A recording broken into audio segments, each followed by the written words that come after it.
30 വർഷക്കാലത്തിലധികമായി എം.എൽ.എയും അതോടൊപ്പം തന്നെ കേരള കോൺഗ്രസിന്റെ നേതാവായിരുന്നു പി.സി. ജോർജ്. ഇപ്പോൾ അദ്ദേഹത്തിന്റെ പാളയം ബി.ജെ.പി.യാണ്. ബി.ജെ.പിയിൽ ഒരു പ്രമുഖ ക്രൈസ്തവ മുഖമായി മാറാൻ അദ്ദേഹത്തിന് കഴിഞ്ഞിട്ടുണ്ട്. ഛത്തീസ്ഗഡുമായി ബന്ധപ്പെട്ട് വലിയ വിവാദങ്ങളാണ് നിലനിൽക്കുന്നത്. സഭ ക്രൈസ്തവർ മുഴുവൻ തെരുവിലാണ്. ആ കന്യാസ്ത്രീകൾക്ക് നീതി ലഭിക്കണമെന്നാവശ്യപ്പെട്ട് തെരുവിലായിരിക്കുമ്പോഴും പി.സി. ജോർജിൻ മൗനം തുടരുകയാണല്ലോ. അദ്ദേഹത്തെ കാണാനില്ല. നിരന്തരം വിവാദങ്ങളിൽ നിറയുന്ന, നിരന്തരം പ്രസ്താവനകളുമായി വരുന്ന പി.സി. ജോർജ് എവിടെയാണ്? ശരിയാണ്, അതൊരു പ്രധാനപ്പെട്ട കാര്യമാണ്. പി സി ഇല്ലെങ്കിൽ കേരള രാഷ്ട്രീയത്തിനൊരു ഇളക്കം ഇല്ല എന്നുള്ളതാണ്. എനിക്കറിയാം 2016 പി സി ജോർജ് കേരളത്തെ ഇളക്കി മറിച്ചു എന്നുള്ളതാണ്. കാരണം അന്നത്തെ തെരഞ്ഞെടുപ്പിൽ കേരളം ആര് ഭരിക്കും എന്നുള്ളതിനേക്കാൾ കൂടുതലായിട്ട് പൂഞ്ഞാറിൽ ആര് ജയിക്കും എന്നുള്ളതാണ്. അന്ന് പി സി അവിടെ സ്വതന്ത്രനായിട്ടാണ് മത്സരിക്കുന്നത്. എൽ ഡി എഫിൻ്റെ പിന്തുണയില്ല, യു ഡി എഫിൻ്റെ ഇല്ല, എൻ ഡി എയുടെയും പിന്തുണയില്ല എന്നുള്ളതാണ്. അങ്ങനെ കേരളത്തിൽ ജയിച്ചിട്ടുള്ള അപൂർവങ്ങളിൽ അപൂർവം ആയിട്ടുള്ള ഒരാളാണ് പി സി ജോർജ്. എന്തോ ഒരു കാരണവശാൽ അദ്ദേഹത്തിന് ചില പിന്തുണയൊക്കെ 2021 നഷ്ടപ്പെട്ടു. അത് തിരിച്ചു പിടിക്കാവുന്നതേ ഉള്ളൂ. അദ്ദേഹത്തിന് ഇപ്പോഴും, കാരണം ഈ അവിടെയുള്ളവർ തന്നെ പറയാറുണ്ട്, ഇന്ന് കാണുന്ന പൂഞ്ഞാറിനെ പൂഞ്ഞാറാക്കിയത് പി സി ജോർജ്. നമ്മൾ ഇവരെയൊക്കെ എന്ത് പറഞ്ഞാലും ഉണ്ടല്ലോ, അവരവരുടെ നാട്ടിലെല്ലാം തന്നെ മണ്ഡലത്തിൽ കാര്യങ്ങളെല്ലാം ചെയ്തിട്ടുണ്ട്. അതായത് വികസന കെ എം മാണി, എല്ലാവരും പറയും പിന്നെ ബാർക്കോഴയാണ്, അങ്ങനെയാണ്, കോഴ വാങ്ങിച്ചു. എന്ത് ആർക്ക് നമുക്കെന്താ നഷ്ടം ഉണ്ടാക്കി വെച്ചിട്ടുള്ളത്? അവരുടെ മണ്ഡലങ്ങളിൽ പോയി നോക്ക്. പി ജെ ജോസഫ് തൊടുപുഴ പൊൻകുന്നം പാല ഇതൊക്കെ എന്ന് പറഞ്ഞാൽ കിടക്കുന്ന കിടപ്പ് കാണുന്ന റോഡൊക്കെ. ഈ തിരുവനന്തപുരത്തെ നമ്മൾ അല്ലെങ്കിൽ കൊല്ലം ജില്ലയിലൊക്കെയുള്ള എം എൽ എമാരൊക്കെയാണ് ഒന്നും ചെയ്യാതിരിക്കുന്നത്. അങ്ങോട്ടുള്ളതൊക്കെ അവരെ സ്വർഗതുല്യമാക്കി മാറ്റും എന്നുള്ളതാണ്. അതുകൊണ്ട് അവർക്ക് കേരള കോൺഗ്രസും മുസ്ലിം ലീഗെല്ലാം ചോദിച്ചു വാങ്ങും. അവരെന്ത് പോരടിച്ചായാലും ഇത്തരം ഫണ്ടുകൾ വാങ്ങി കൃത്യമായി അവിടെ നടപ്പിലാക്കുന്നത് കൊണ്ടാണ് ഇവർക്ക് തുടർച്ചയായ വിജയങ്ങൾ ഉണ്ടാകുന്നത്. ഈ കേരള കോൺഗ്രസ് ആയാലും മുസ്ലിം ലീഗിന്റെ അടിത്തറ അതാണ്. ഈ കോൺഗ്രസ്സുകാരാണ് തെക്കോട്ട് വരുമ്പോൾ ഇത്തരം പരിഗണനയൊന്നും നൽകാത്തത്. ഇപ്പം വടക്കൻ കേരളത്തിലൊക്കെ പിന്നെ അല്ലെങ്കിൽ പ്രത്യേകിച്ച് മലബാറിലൊക്കെ ഒരു കോൺഗ്രസ് സ്ഥാനാർത്ഥി വിജയിക്കുന്നുണ്ടെങ്കിൽ അത് മുസ്ലിം ലീഗിൻ്റെ നല്ല പിന്തുണ ഉണ്ടായിട്ടല്ലേ? അല്ലാതെ അവിടെ നിന്ന് ഏതെങ്കിലും ഒരു കോൺഗ്രസ് സ്ഥാനാർത്ഥിക്ക് ജയിച്ച് കാണിക്കാൻ പറ്റുമോ? പറ്റില്ല. എന്തുകൊണ്ടാണ് ആ മുസ്ലിം ലീഗിന് അത്രത്തോളം അടിത്തറയുള്ളത്?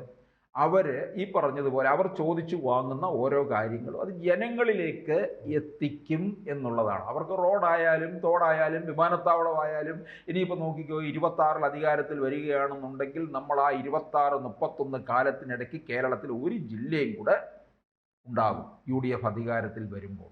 അപ്പോൾ അതേപോലുള്ള സ്വഭാവമാണ് ഇവർ പി സി ജോർജും ഒക്കെ. പി സി ജോർജിന് പത്തനംതിട്ട പാർലമെൻറ്റ് മണ്ഡലത്തിൽ മത്സരിക്കണമെന്ന് വലിയ മോഹമുണ്ടായിരുന്നു BJP-യിൽ ചേർന്നപ്പോൾ. പക്ഷെ അത് കിട്ടിയില്ല. അനിൽ ആൻ്റണി ആണ് കൊടുത്തത്. കാരണം പി സി ജോർജിൻ്റെ സ്ഥലം എന്ന് പറയുന്നത് പൂഞ്ഞാറ്, പത്തനംതിട്ട ജില്ലയെ ഒക്കെ ആയിട്ട് ചേർന്ന് കിടക്കുന്ന പ്രദേശമാണ്. അദ്ദേഹം ആ പത്തനംതിട്ട ജില്ലയിലൊക്കെ വളരെ സജീവമാണ്. അതുകൊണ്ട് അവിടെ കിട്ടിയിരുന്നെങ്കിൽ അനിൽ ആൻ്റണിയേക്കാൾ വോട്ട് പിടിക്കുമായിരുന്നു. അല്ലെങ്കിൽ നേരത്തെ മുമ്പ് സുരേന്ദ്രൻ മത്സരിച്ചിരുന്നപ്പോൾ കിട്ടിയ വോട്ടിനേക്കാളും കൂടുതൽ വോട്ട് നേടുമായിരുന്നു. വ്യക്തിപരമായി വലിയ ബന്ധങ്ങളുള്ള ആളാണ്. ഇപ്പോഴെന്താണ്, പി സി ജോർജ് നേക്കാൾ കൂടുതലായിട്ട് BJP-യിൽ തിളങ്ങി നിൽക്കുകയാണ് ആര്? ഷോൺ ജോർജ്. ഷോണിന് ചിലപ്പോൾ എന്തെങ്കിലും സ്ഥാനങ്ങൾ കിട്ടട്ടെ എന്ന് വിചാരിച്ച് പി സി ജോർജ് മാറി നിൽക്കുകയാണോ എന്ന് ചോദിച്ചാൽ ചിലപ്പോൾ അങ്ങനെയും ആകാം. പക്ഷേ എന്നാലും പി സി ജോർജിന് അർഹമായ പ്രാതിനിധ്യം, അദ്ദേഹത്തിന്റെ പാരമ്പര്യമുണ്ടല്ലോ. വർഷങ്ങളോളം MLA ആയിരുന്ന ഒരു നേതാവ്. കേരള കോൺഗ്രസിലൂടെ കർഷകരുടെ പിന്നെ പാർട്ടിയാണ്, മലയോര കർഷകരുടെ അവിടുത്തെ പ്രശ്നങ്ങൾ മനസ്സിലാക്കാൻ. അപ്പോൾ BJP-ക്ക് മറ്റൊരു കാര്യം, എല്ലാവരും ഇപ്പോൾ ഉയർത്തി നടക്കുകയാണ് അൻവർ സ്വന്തമായി 20,000 വോട്ടേ പിടിച്ചോളൂ. പി സി ജോർജ് സ്വതന്ത്രനായി മത്സരിക്കുമ്പോൾ അദ്ദേഹത്തിന്റെ ഭൂരിപക്ഷമാണ് 20,000. 26,000 വോട്ട്. ഒന്ന് ആലോചിച്ച് നോക്കേ. അപ്പം ഈ പി സി ജോർജിനെ ഒക്കെ അവിടുത്തെ ജനകീയ പ്രശ്നങ്ങളിൽ നല്ലപോലെ അറിയാം. അത് പിന്നെ BJP അത് മുതലാക്കണം. പി സി ജോർജിനെ പോലുള്ളവരൊക്കെ തന്നെ ഇത്തരത്തിലുള്ള മലയോര മേഖലകളിലെ പ്രശ്നങ്ങൾ അവതരിപ്പിക്കുന്നു. അപ്പോൾ ഈ BJP-യിൽ നിരവധി ക്രൈസ്തവ മുഖമുണ്ട്. പി സി ജോർജിൻ്റെ മകൻ ഷോൺ ജോർജ് ജേക്കബ് തോമസ് റിട്ടയർഡ് IPS, അൽഫോൻസ് കണ്ണന്താനം കഴിഞ്ഞ മോദി സർക്കാരിൽ ഉണ്ടായിരുന്ന ആളാണ് അല്ലേ, പിന്നീട് അനിൽ ആൻ്റണി, ഇങ്ങനെ പോവുകയാണ്. ജോർജ് കുര്യൻ, ഇവരെയൊക്കെ. ജോർജ് കുര്യന് എത്ര BJP എന്ന് കേരളത്തിലുള്ള ആൾക്കാർ കേട്ടിട്ടില്ലാത്ത കാലത്ത് BJPയിലുള്ള ആളായിരുന്നു ജോർജ് കുര്യൻ. അന്നത്തെ കാലത്തൊക്കെ ക്രൈസ്തവ കുടുംബത്തിൽ നിന്ന് BJP ചേർന്നാൽ ഇന്നലെ ബ്രിട്ടാസ് പറയുന്നു ജോർജ് കുര്യൻ എന്തുകൊണ്ടാണ് കന്യാസ്ത്രീകളുടെ വിഷയത്തിൽ പ്രതികരിക്കാത്തത്, അദ്ദേഹം കത്തോലിക്കൻ ആയതുകൊണ്ടാണ് മന്ത്രിസ്ഥാനം ലഭിച്ചതെന്നാണ് ബ്രിട്ടാസ് പറയുന്നത്. നോക്കട്ടെ, അവിടെ അത്തരത്തിലാണ് അതിനെ മുതലെടുക്കാൻ ബ്രിട്ടാസിനെ പോലുള്ളവര് ശ്രമിക്കുന്നതെന്നുള്ളതാണ്. അപ്പൊ എന്തായാലും പക്ഷേ ബ്രിട്ടാസ് CPM-ൽ വരും മുമ്പ് അദ്ദേഹം BJPയിൽ ചേർന്ന്. അതെ, BJP എന്ന് പറഞ്ഞാൽ ബ്രിട്ടാസൊക്കെ ജനിക്കുന്നതിന് മുമ്പ് തന്നെ ജോർജ് കുര്യൻ BJPയിൽ ചേർന്ന് കഴിഞ്ഞിട്ടുള്ള ആളാണ്. അപ്പോൾ ഇത് PC ജോർജ് ഏതിനകത്തും PC ജോർജിനെ പോലുള്ള ഈ ക്രൈസ്തവ മുഖങ്ങളിലൂടെ യഥാർത്ഥ വിവരങ്ങൾ വെളിപ്പെടുത്തണം. ഇപ്പോൾ അനൂപ് ആൻ്റണി ഒക്കെ അവിടെ സന്ദർശിച്ചു. അപ്പോൾ അവിടുന്ന് ഉള്ള കാര്യങ്ങൾ പുറത്തേക്ക് കൊണ്ടുവരുന്നു. ഇപ്പം വഖഫ് ഭേദഗതി ബില്ല്, മുനമ്പം വിഷയങ്ങളിലൊക്കെ തന്നെ ഷോൺ ജോർജിൻ്റെ ഇടപെടൽ ഉണ്ടായി. ഷോൺ ജോർജാണിത് സഭയുടെ മുമ്പിൽ കൃത്യമായി വിശദീകരിക്കുന്നു, ബിഷപ്പന്മാർക്ക് പറഞ്ഞ് മനസ്സിലാക്കി കൊടുക്കുകയൊക്കെ ചെയ്യുന്നുണ്ട്. അപ്പോൾ അതിൻ്റെ നേട്ടം BJPക്ക് ഉണ്ടാക്കിയെടുക്കാൻ കഴിയും. ഇത് BJPക്ക് ഒട്ടും തിരിച്ചടി ഉണ്ടാകാത്ത രീതിയിൽ വേണം ചെയ്യേണ്ടത്. എന്തായാലും PC ജോർജിനെ പോലുള്ളവരെ പാർട്ടി ശരിയായ രീതിയിൽ ഉപയോഗിക്കണം. ഉപയോഗിച്ച് കഴിഞ്ഞാൽ അതിൻ്റെ നേട്ടം BJPക്ക് നല്ല രീതിയിൽ 2026 ഉണ്ടാക്കിയെടുക്കാൻ കഴിയുമെന്നുള്ളതാണ്. കാരണം PC-യെ നമുക്കൊരിക്കലും കേരള രാഷ്ട്രീയത്തിൽ നിന്ന് അങ്ങോട്ടും പെട്ടെന്ന് മാറ്റി നിർത്താൻ പറ്റുന്ന ആളല്ല. PC സജീവമാണ്. PC വേണമെങ്കിൽ കേരള നിയമസഭയിൽ വരണം. ഇനിയും ഒരംഗത്തിന് ബാല്യമുണ്ട് എന്നുള്ള രീതിയിലാണ് അദ്ദേഹം നിൽക്കുന്നത്.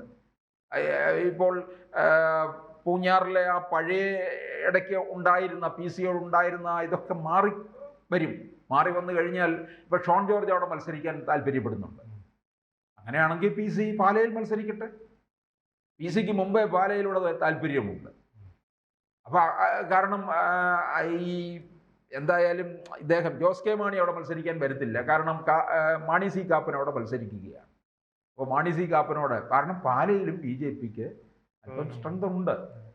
അപ്പോൾ തീർച്ചയായിട്ടും PC നിർണായക ഘടകമാക്കി മാറ്റണം. പത്തനംതിട്ടയിൽ നമ്മൾ പറയുന്നുണ്ട് മത്സരിക്കാൻ താല്പര്യപ്പെട്ടു. അതങ്ങനെയൊക്കെ ഉണ്ടാകാം. പക്ഷേ പാർട്ടി വേറൊരു തരത്തിൽ, അല്ലാതെ വേറെ ഒരു തരത്തിലും PC-യെ അങ്ങനെ ഒതുക്കിയിടുകയല്ല വേണ്ടത്. ഷോൺ ജോർജിന് ആയിക്കോട്ടെ, ഷോൺ ജോർജ് യുവനിരയിൽ നിന്ന് വരുന്നതാണ്. PC അനുഭവ സമ്പത്തിൽ നിൽക്കുകയാണ്. അപ്പോൾ നിയമസഭയിലേക്ക് PC ജോർജിനെ മത്സരിപ്പിക്കാം എന്നുള്ളതാണ്. പ്രത്യേകിച്ച് ഈ പത്തനംതിട്ട ജില്ലയിൽ തന്നെ BJPക്ക് അല്പം സ്വാധീനമുണ്ട്. ശബരിമല സ്ഥിതി ചെയ്യുന്ന ജില്ലയാണ്. സുരേന്ദ്രൻ മത്സരിച്ചില്ലേ ശബരിമല യുവതീ പ്രവേശ വിഷയത്തിന് ശേഷം, പത്തനംതിട്ടയിലും. അപ്പോൾ PC-യെ BJP വേണ്ട രീതിയിൽ ചേർത്ത് നിർത്തിക്കൊണ്ട് മുമ്പോട്ട് പോയാൽ അതിൻ്റെ നേട്ടമുണ്ടാകും. കൂടുതൽ വാർത്തകളും വിശേഷങ്ങളും നിങ്ങളിലേക്ക് എത്താൻ ABC മലയാളം സബ്സ്ക്രൈബ് ചെയ്യുക, ബെൽബട്ടനും അമർത്തുക.